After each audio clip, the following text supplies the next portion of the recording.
Ya pemirsa, terima kasih Anda masih tetap setia bersama kami. Saudara, Bupati Aceh Tenggara Raidin Pinim membuka secara langsung pelaksanaan bimbingan teknis tentang percepatan penataan kewenangan desa di salah satu hotel di Medan, Sumatera Utara pada Sabtu malam.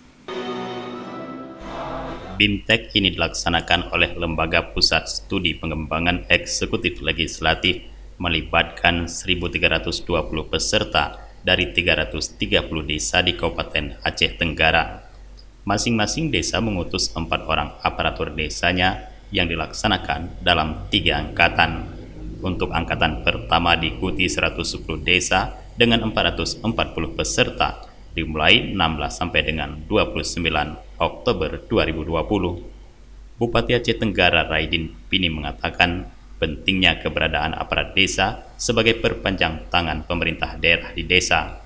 Untuk itu ia berharap dengan adanya pelatihan akan meningkatkan pengetahuan bagi aparat desa. Selain itu, Bupati Aceh Tenggara Raidin Pinim mengingatkan kepada para peserta BIMTEK agar menjaga perilaku dan sikap selama mengikuti pelatihan. Dia berpesan kepada peserta agar tidak ada satupun yang memasuki tempat hiburan malam. Kami dengan adanya BIMTEK ini supaya para kepala desa seluruhnya mampu agar penghulu kute ini jangan masuki daerah-daerah seperti diskotik, jangan memasuki tempat-tempat seperti itu. Dari Medan, Sumatera Utara, Tim Liputan Aceh TV melaporkan.